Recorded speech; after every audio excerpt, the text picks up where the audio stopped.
Today, I'm going to give you a winning formula. What would you be capable of if you could accept things the way they arise? If they could flow off you like water off a duck's back, if you were Mr. and Mrs. Teflon, if things just didn't stick, if you could simply put your awareness into the things that you can control and let go of the resistance to the things that are beyond your control, your athletic journey would be a hell of a lot more simple. And so would your life, actually. So there's that old saying, right? God grant me the serenity to accept the things I cannot change, the courage to change the things that I can change, and the wisdom to know the difference. And we should just let that sit for a while, because it takes us into a space where we get to zoom out. And that's what's missing for the most part. For an athlete, the issue is usually not the acceptance or even the courage. It's just the lack of the ability to zoom out. We get lost in the wisdom because we literally don't know the difference between what is wisdom and what's a story. Mostly because we have an aversion to confronting the experiences that we don't like, or the experiences that are uncomfortable. And yet that's what we sign up for, right? As athletes. But there's great value in allowing things that we don't like to be present. And we don't have to like them, you know what? But we do have the choice to not resist them. And we need to zoom out to be able to be aware of that fact. All these things that we dislike inside and outside of ourselves help us to quantify, identify, and to understand what we don't want. And this is critically important for any athlete. And why is that? Because if you're not in touch with discomfort and the things that you don't want inside and out, they'll become the rule, not the exception. You'll get what you don't want. You'll spend so much time focusing on what you don't want that what you don't want is exactly what you get. That's the paradox of it. That's the power of your own thinking and belief. And this power used to fascinate me as a coach.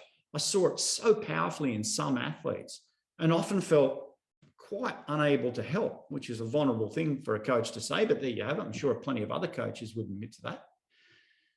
You know, and I'd watch as they repeated the same unwanted experiences of it and events again and again, as if history was taunting them. And in some ways it was, right?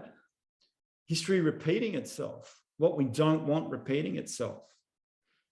So at the base level, the truth is, if you're engaged in past-based thoughts and fears, then you can't be present. And if you can't be present, then you don't have a future. And because you don't have a present or a future, the only thing left to you is to repeat the past, right? It's the only option, subconsciously. This is the loop, and I've seen it so many athletes in this loop of repeating the past because of their resistance. Then I begin to allow myself to explore the subject in detail, and I become aware of the fact that if an athlete's able to focus their energy enough on what they don't want, then this power of manifestation can also be used in the opposite direction, towards what we want. So I began to experiment with hypnotherapy, inputting the experiences that the athlete not only wanted, but needed to feel. You know, the results were outstanding, not so much due to the hypnotherapy, but due to the power and direction of the present-based, process-based thought and energy. The subconscious does not know the difference between the reality and what is practiced mentally. In a calm state, felt sense visualization, if that practice feels present, then as far as the subconscious is concerned, it's real. So as Einstein said, if you match the frequency of the reality you want, you can't help but not get that reality. It can't be any other way. That's not philosophy, that's physics. And Einstein apparently said that. There's some conjecture to whether Einstein actually said it or not, but it illustrates the point perfectly, doesn't it? In sport and in life, it's been my own personal experience. Reality is subjective. You create it, we create it. So how does an athlete stop repeating the past and the experiences that they don't want? They have to get in touch with the experience, find out what's in it, write it down, explore the damn thing. And this practice to me is called active non-resistance. You're not resisting the experience. You're learning from it. You're practicing in it. You're using it. And this integration of the experiences you don't like allows them to stay where they need to stay, in the bloody past, where they belong, right? It seems obvious. And this practice of non-resistance teaches you also how to move into alignment with what's happening now, here and now. It frees up your hard drive. It gives you the space to be able to cope with the nuances of what's happening in the lead up, during, and post-race processes.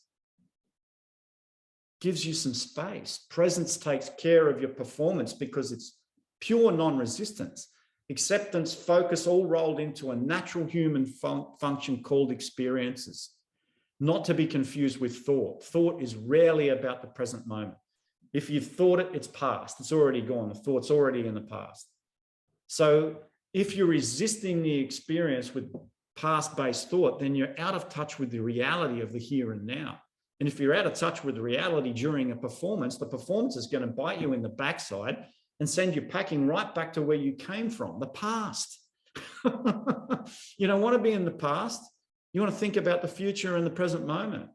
And if the past is where you're coming from, you now know why your unwanted experiences keep repeating themselves. We've got to take responsibility for that. If you want a winning formula, you have to stay right where you are.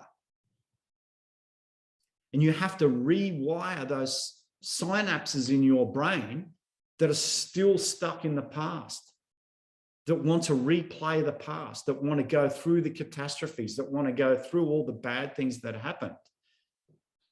Because you're programming your brain for the same thing. That's neurology, like that's neuroscience. That's the research proves it. So there has to be a certain level of awareness around your own thinking, around your own belief systems, concepts that you put in place, the philosophies that you run, the scripts that you run, where you tell yourself you're not enough, or that disastrous performance that happened 4 months ago. Oh, God, I hope that doesn't happen again. Guess what? You're creating the fertile conditions for that to repeat itself. And nothing needs to be done other than you need to be aware of it. Thanks for listening.